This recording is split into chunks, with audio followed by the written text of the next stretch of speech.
बिस्मिल्लाहिर्रहमानिर्रहीम। अस्सलाम वालेकुम नादरीन, आप यूट्यूब चैनल देख रहे हैं। मैं इमरान खान हूँ। ये मौसम अच्छा था तो आउटडोर हम एक वीलॉग कर रहे हैं। सबसे पहले तो ये है कि साबिर शाकिर साहब ने एक बहुत बड़ी खबर दी है। कल मैंने इसके बारे में बात की थी और मैंने जो बात की थी वो उसूली तौर पे की थी, लेकिन अब साबिर शाकिर साहब ये क्लेम कर रहे हैं कि तसद्दुक़ जिलानी साहब का अपना स्टेटमेंट है। साबिर शाकिर साहब ने लिखा क्या कि मोहतरम तसद्दुक़ जिलानी साहब ने गुज़िश्ता रोज़ कमरा अदालत नंबर 1 में चीफ जस्टिस काजी और अटार्नी जनरल की तरफ से की जाने वाली गुफ्तगू को बेबुनियाद और हक़ाइक़ के मुनाफी करार दे दिया है।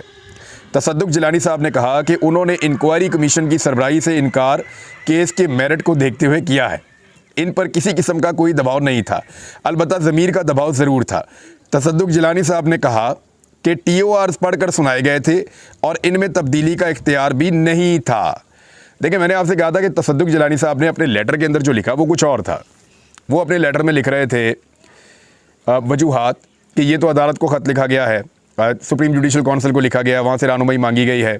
दूसरा, एग्जेक्टिव के खिलाफ ये मामला है, खिलाफ है ये मामला, तो वो उन्होंने उसूली तौर पे इसको इनकार किया था।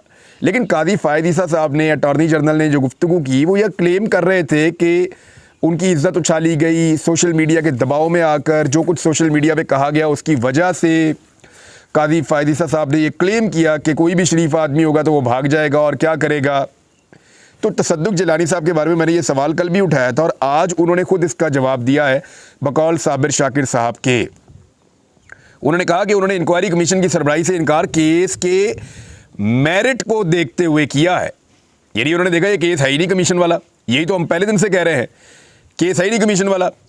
उन पर किसी किस्म का कोई दबाव नहीं था। चीफ जस्टिस साहब ने कहा सोशल मीडिया का दबाव था, जिस बंदे पे दबाव था वो कह रहा है दबाव था ही नहीं, अलबत्ता ज़मीर का दबाव ज़रूर था। अब कादी फ़ायद ईसा साहब को अदालत के अंदर ये बात दोबारा करनी चाहिए कि जो स्टेटमेंट मैंने दिया था तसद्दुक़ जिलानी साहब के बारे में कि उनके ऊपर सोशल मीडिया का दबाव डाला गया या उनकी तज़हीक की गई जिसकी वजह से वो भाग गए, उन्हें अपना वो स्टेटमेंट वापस लेना चाहिए। और अपना वो स्टेटमेंट वापस लेने के बाद ये कहना चाहिए कि उनके ऊपर किसी किस्म का सोशल मीडिया का दबाव नहीं था, बल्कि वो फरमा रहे हैं कि मेरे ऊपर दबाव ज़रूर था लेकिन ज़मीर का दबाव था। तसद्दुक़ जिलानी साहब ने कहा कि TORs पढ़कर सुनाए गए थे, यानी बताया गया उनको TORs क्या है और इनमें तब्दीली का इख्तियार भी नहीं था। उन्होंने कहा मैं कोई तब्दील भी नहीं कर सकता था उसमें, तो इसलिए जो है वो तसद्दुक़ जिलानी साहब ने माज़रत की थी। तो कादी फ़ायद ईसा साहब अदालत के अंदर अगर मोहतरम जज साहब जो नंबर 1 सीट के ऊपर बैठे हुए हैं, अगर उनकी तरफ से ऐसी गलत बयानी होगी मुबैना तौर पे और अगर इस तरह की चीज़ें उनकी तरफ से सामने आएंगी तो ये अफसोसनाक होगा। और ये सूरत हाल जो है वो फिर बाकी लोग क्या करेंगे अगर अदालत के अंदर चीफ जस्टिस ऑफ पाकिस्तान के अपने जो बयानात हैं वो हक़ाइक़ से मिलते जुलते नहीं होंगे तो बाकी लोग फिर क्या करेंगे। पाकिस्तान की सबसे मुअज़्ज़ज़ और सबसे बड़ी अदालत है और वहाँ पे जो सबसे बड़े मुनसिफ़ हैं कादी फ़ायद ईसा साहब, उनको कोई भी बात करने से पहले उसके हक़ाइक़ को ज़्यादा देखना चाहिए ताकि अदालत के अंदर जो बाकी लोग हैं वो भी ऐसी ही ज़िम्मेदारी को महसूस करें और अदालत के अंदर चीज़ें हक़ाइक़ के मुताबिक हों, ना कि परसेप्शंस के मुताबिक हों। परसेप्शन पे बात नहीं करनी चाहिए कि तासुर क्या बन रहा है उस पर बात नहीं करनी चाहिए, हक़ाइक़ के ऊपर बात करनी चाहिए। कादी साहब खुद ये बात अक्सर करते भी हैं। कादी साहब 1 घंटा बोले हैं और मैं कहीं पढ़ रहा था कि 1 मिनट बोले हैं अतर मिनुल्लाह साहब, लेकिन उनका 1 मिनट जो है वो पूरी की पूरी प्रोसीडिंग जो है उसके ऊपर भारी था क्योंकि उन्होंने जो बात की है वो लोगों के दिल को लगी जाकर। अब आएँ आप इस बात की तरफ कि आज एक बहुत बड़ा दिन पाकिस्तान पीपल्स पार्टी के लिए है, लेकिन कैसे है। मैं एक चीज़ आपके सामने रखता हूँ, फिर मैंने आपको साइफ़र वाला केस भी बताना है अभी कि उसमें क्या डेवलपमेंट हो रही है। और यही वो एक केस है जिसमें इमरान खान साहब बाहर निकले तो फिर इमरान खान साहब जो है वो उनको घर जाने से रोकना मुश्किल हो जाएगा। फिर तो सिर्फ यही है कि कोई ज़बरदस्ती कोई मामला डाल के कहीं पे लटकाया जा सकते तो लटकाया जा सके, लेकिन फिर इमरान खान साहब की रिहाई हो जाएगी।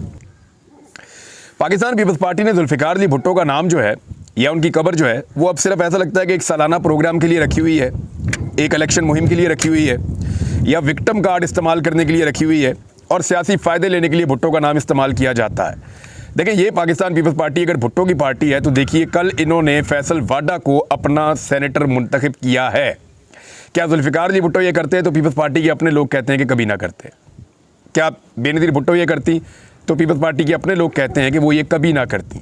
लेकिन क्योंकि ये पॉलिटिकल पार्टी जो है ये भुट्टों से छिन गई है और भुट्टों के हाथ से निकलकर जरदारियों के हाथ में चली गई है, आज ये जुल्फ़िकार अली भुट्टो या बेनज़ीर भुट्टो की पार्टी नहीं है, आज ये आसिफ जरदारी और बिलावल जरदारी की पॉलिटिकल पार्टी है। शहबाज शरीफ वगैरह की तो हम बात ही नहीं कर सकते जमहूरियत के मामलात में।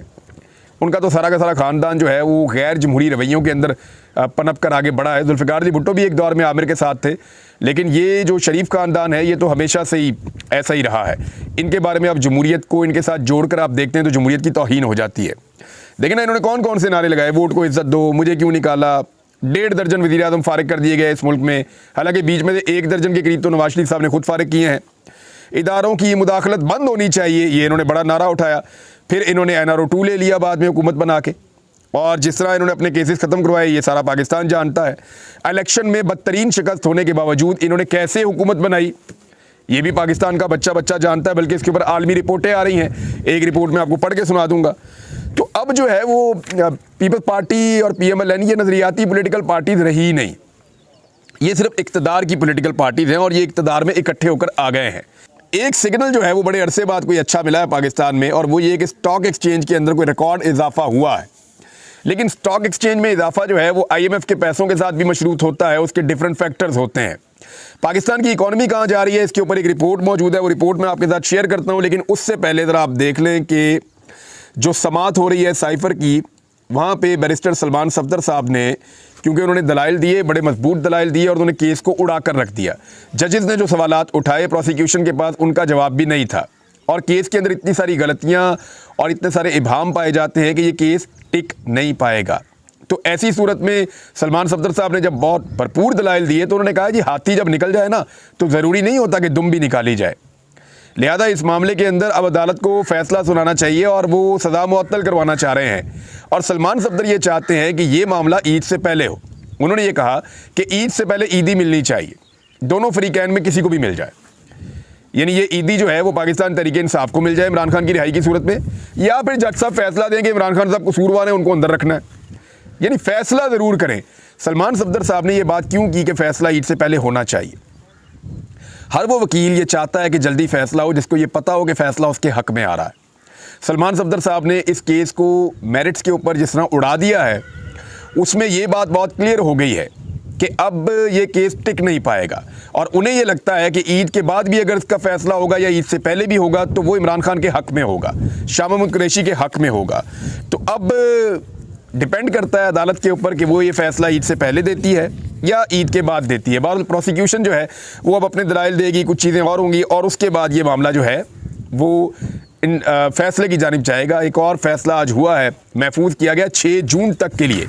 इमरान खान साहब के ऊपर एक और मुकदमा था और लोअर कोर्ट के अंदर, और वहाँ पे मामला भी वो जो दहशतगर्दी के मुकदमात बनाए जाते थे और फ़लाँ जगह पे आए तो फ़लाँ जगह पे फ़लाँ वक़ुआ हो गया, तो बहुत सारे आपको पता मुकदमात बनते थे। तो उनमें एक मुकदमे का फ़ैसला आया, मैं पढ़ रहा था, और वो 6 जून तक के लिए फ़ैसला महफूज कर लिया गया है। तो महफूज किया जाए तो फ़ैसला देर तक के लिए भी महफूज होता है, फ़ैसला फ्रिज में भी लग जाता है और उसको बाहर आने में काफ़ी टाइम लग जाता है। लेकिन जो इकॉनमी के हवाले से खबरें आ रही हैं वो आपके साथ मुझे शेयर करनी है। पहले गुजरांवाला में NA81, ये जो NA81 है, यहाँ पे पाकिस्तान तहरीक इंसाफ के उम्मीदवार बिलाल एजाज जीते थे और 7,000 से ज़्यादा की इनकी लीड थी। बाद में जो रिकाउंटिंग की गई उसमें 10,000 वोट ही इनका फारिग कर दिया गया इलेक्शन कमीशन की जानिब से, और फिर मुस्लिम लीग के अदर कयूम नारा का नोटिफिकेशन जो है वो जारी कर दिया गया। अब ये मामला गया अदालत में, और ट्रिब्यूनल के अंदर जब मामला गया तो मैंने आपको कहा इंसाफ होगा, क्योंकि दर्जनों केसेस अदालतों के अंदर लगे हुए हैं। मिसाल के तौर पे मैं आपको और केसेस बता देता हूं। इलेक्शन ट्रिब्यूनल में जो ताज़ा केसेस लगे हैं उसमें NA28 का भी एक केस लग गया है, PK 74, 75, 78 और 101, और PK 102 के नताइज भी चैलेंज कर दिए गए हैं कि DORs ने और ROs ने नताइज तब्दील किए, इसलिए फॉर्म 45 के मुताबिक नताइज मुरतब किए जाएं। ये खैबर पख्तूनख्वा में हुआ है, पंजाब में बहुत डेवलपमेंट इसमें पहले हो चुकी है।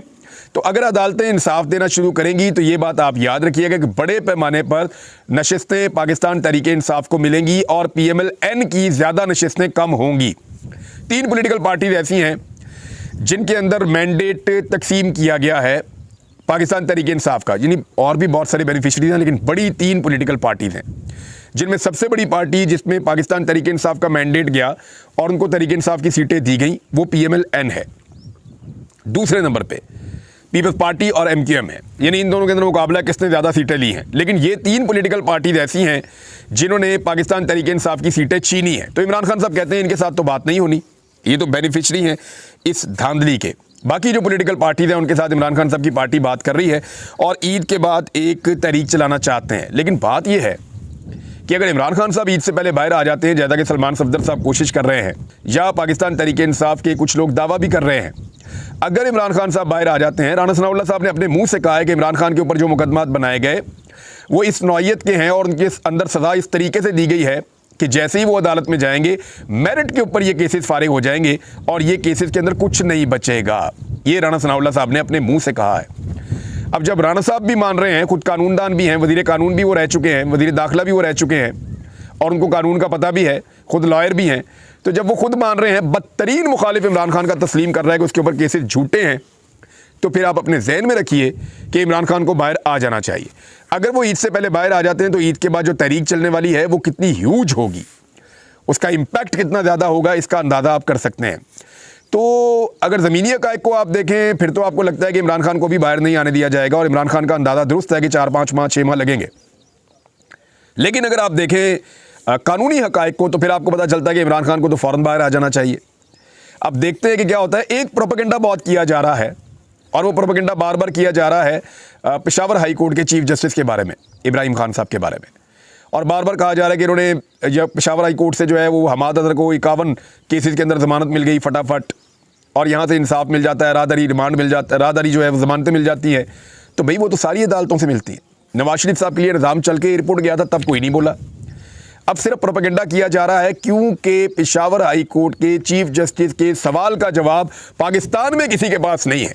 सवाल उन्होंने उठाया कादी फ़ायद ईसा साहब से, तो जैसे ही कादी फ़ायद ईसा साहब के बारे में कोई सवाल उठाया जाए, कोई बात की जाए, कोई नुक्ता रेज़ किया जाए, कादी साहब ने कोई बात की हो, उसकी इस्लाह करने की कोशिश की जाए या उसके अंदर से बताया जाए कि फैक्ट इसके ख़िलाफ़ है, तो फौरी तौर पे PMLN के हमारे दोस्तों के जो सोशल मीडिया के अकाउंट्स हैं उनमें आग लग जाती है। वो बहुत गुस्से में आ जाते हैं, वो भड़क जाते हैं। ये नेक्सस समझ नहीं आ रहा मुझे। यानी वो सुप्रीम कोर्ट ऑफ पाकिस्तान के चीफ जस्टिस हैं, मेरे भी चीफ जस्टिस हैं, वो मुतीउल्लाह जान के भी चीफ जस्टिस हैं, वो साबिर शाकिर के भी चीफ जस्टिस हैं, वो अबसार आलम के भी चीफ जस्टिस हैं, वो हामिद मीर के भी चीफ जस्टिस हैं। अब मैं मीडिया की बात कर रहा हूँ। अगर पॉलिटिकल पार्टीज़ की बात करूँ तो वो तमाम पॉलिटिकल पार्टीज़ के चीफ जस्टिस हैं। पाकिस्तान के अंदर 25 करोड़ लोग रहते हैं, वो सबके चीफ जस्टिस हैं। तो एक ख़ास पॉलिटिकल पार्टी उनको लेकर इतनी हसास क्यों है? वो उनको एक अपने एसेट के तौर पे क्यों लेती है? मुझे ये समझ नहीं आ रही कि मुस्लिम लीग नून काजी फ़ायद ईसा को अपना एसेट क्यों समझती है। जैसे ही काजी फ़ायद ईसा साहब के बारे में कोई सवाल उठाया जाता है, ये छलांगे मारना शुरू कर देते हैं, ये फुदकना शुरू कर देते हैं, इनको आग लग जाती है, इनको परेशानी शुरू हो जाती है। भाई काजी फ़ायद ईसा साहब पूरे मुल्क के चीफ जस्टिस हैं, उनकी सही बात को सही कहने का और उनसे मनसूब किसी गलत बात को गलत कहने का हर पाकिस्तानी को हक है। और ये हक जब वो इस्तेमाल करते हैं तो सिर्फ एक पॉलिटिकल पार्टी PMLN वो क्यों भड़क जाती है और अपने एक एसेट के तौर पे कादी फ़ायद ईसा साहब को क्यों ट्रीट करती है? मैंने पहले भी कहा था कि कादी फ़ायद ईसा साहब को चाहिए कि इस कंट्रोवर्सी से अपने आप को निकालें। उनको जानबूझकर मुतनाज़े बनाया जा रहा है और जानबूझकर एक पार्टी उनको इस्तेमाल कर रही है अपने गलत मकासद के लिए। उनका जो ओहदा है वो बहुत बड़ा है, लेकिन उसके शाया निशान ये काम नहीं हो रहा। एक और रिपोर्ट है और ये रिपोर्ट है Pakistan institute of development economics की, और इन्होंने जो रिफॉर्म्स का एजेंडा जो एक शाया किया है उसके अंदर ये बता रहे हैं कि 5 सालों में पाकिस्तान को 120 अरब डॉलर्स का बैरूनी कर्जा चाहिए होगा। आप IMF से जब पैसे मांगते हैं ना तो आपको 3, 4, 5 अरब, 7 अरब का, मैक्सिमम 8 अरब का आपको एक मनसूबा 3 साल के लिए मिल जाता है। जो दूसरे मुल्कों से आप पैसे मांगते हैं, कोई आपको 1 अरब डॉलर देता है, कोई 2 अरब डॉलर देता है, इससे ज़्यादा आपको कोई नहीं देता। 5 साल में पाकिस्तानी इंस्टीट्यूट, पाकिस्तानी इदारा है, उसकी रिपोर्ट के मुताबिक 120 अरब डॉलर्स पाकिस्तान को बैरूनी कर्ज़ों की ज़रूरत होगी। कैसे हम हासिल करेंगे? और ये पता कितना पैसा है? ये इसी रिपोर्ट के मुताबिक ये ज़र मुबादला के जो हमारे टोटल ज़खायर है ना, उनसे 126 से 274% ज़ायद है। और पाकिस्तान की इकनॉमिक हालत इस वक्त ये है कि यही रिपोर्ट बता रही है कि निज़ाम को दुरुस्त करने की बहुत ज़रूरत है। महंगाई मज़ीद बढ़ेगी, सरमायाकारी की शरह के अंदर जो है वो GDP के लिहाज से बहुत ही कम है सरमायाकारी की शरह, और साथ ही साथ डिफ़ॉल्ट जैसे ख़तरात का सामना इस मुल्क को रहेगा। वर्ल्ड बैंक की रिपोर्ट ये कह रही है कि मौजूदा हालत में पाकिस्तान को सख्त फैसलों की ज़रूरत है। ये तो होगी वर्ल्ड बैंक की रिपोर्ट, और वर्ल्ड बैंक जो सख्त फैसलों की बात कर रहा है तो इसका मतलब ये है कि पाकिस्तान के अंदर महंगाई बढ़ेगी, पाकिस्तान के आम आदमी के ऊपर, पाकिस्तान के ताजिर के ऊपर, पाकिस्तान के कारोबारी हजरात के ऊपर दबाव बढ़ेगा। अब वाशिंगटन के अंदर एक इंस्टीट्यूट है, institute of international finance, IIF, एक बहुत बड़ा इदारा है और ये दुनिया के सबसे बड़े तजारती और सरमायाकारी बैंकों, इंश्योरेंस कंपनियों और सरमायाकारी के इंतजामी इदारों पर मुश्तमिल मालियाती इदारों का एक आलमी इदारा है IIF। उसका ये कहना है कि कमज़ोर इत्तेहादी हुकूमत और इंतखाबी धांधली के इल्ज़ामात से पैदा होने वाली सियासी अदम इस्तेहकाम के दरमियान मौजूदा माली साल में अहदाफ हासिल ना करने की राह पर पाकिस्तान गामज़न है। और अब पाकिस्तान के लिए सबसे बड़ा चैलेंज पाकिस्तान की मईशत और उसकी इस्लाहात हैं। क्या ये पाकिस्तान कर पाएगा? जो हालात हैं उसमें तो ये बहुत मुश्किल है। और IIF ने कहा कि सियासी तनाव और गैर मुस्तहकम सियासत पाकिस्तान को दरपेश खतरात में इजाफा करेगी। इंतखाबात के दौरान मोबाइल फ़ोन सर्विसेज बंद की गई, नताइज के इजरा में ताख़ीर की गई, बड़े पैमाने पर एहतजाज हुए और एक बहुत बड़ा बम धमाका भी हुआ था। पाकिस्तान तहरीक-ए-इंसाफ के हमायत याफ्ता आज़ाद उम्मीदवारों को मखसूस नशिस्तें अलाट करने में नाकामी से भरे इलेक्शन ने मुल्क के अंदर तनाव को बढ़ा दिया है। यानी वो ये कह रहे हैं कि जो सूरत हाल पाकिस्तान तहरीक-ए-इंसाफ के साथ हुई है, जिस तरह की धांधली हुई, जो हालात पैदा किए गए, उससे मुल्क के अंदर एक सियासी तनाव बढ़ रहा है। और एक और उन्होंने जुमला ये लिखा कि इसका कहना था कि ये वादे है कि इमरान खान पाकिस्तान के मकबूल तरीन सियासतदान हैं और यही बात ताकतवर फ़ौज और इमरान खान के दरमियान इख्तलाफात पैदा किए हुए है। डॉन न्यूज़ ने इस खबर को छापा है, मैं डॉन न्यूज़ से आपको पढ़ के सुना रहा हूँ। और रिपोर्ट में दोनों फरीकों के दरमियान कशीदगी के बढ़ते रहने की तवक्को ज़ाहिर की गई है, जिसके नतीजे में पाकिस्तान तहरीक-ए-इंसाफ के हमायत याफ्ता सियासतदानों और हामियों के ख़िलाफ़ क्रैकडाउन का एक दौर शुरू हो सकता है और उसके साथ साथ मखलूत हुकूमत की कमज़ोरी भी इसमें शामिल है। अब ये जो सारी चीज़ें बता रही है आलमी रिपोर्ट, इसके अंदर और बहुत कुछ भी है, आप ये रिपोर्ट पढ़ सकते हैं निकाल के। ये रिपोर्ट ये कह रही है कि इकॉनमी की हालत आने वाले दिनों में बेहतर नहीं रहेगी और अगर ये ज़्यादा ख़राब होती है तो मौजूदा हुकूमत के लिए मुश्किलात बहुत बढ़ जाएंगी। और याद रखिएगा कि पाकिस्तान की जो मईशत की स्टेबिलिटी है वो जुड़ी है सियासी स्टेबिलिटी के साथ। सियासी इस्तेहकाम क्या पाकिस्तान में आएगा? जो कुछ हो रहा है इससे तो दिखाई नहीं दे रहा। अब तक के लिए इतने ही, अपना ख्याल रखिएगा, अपने चैनल का भी। अल्लाह हाफ़िज़।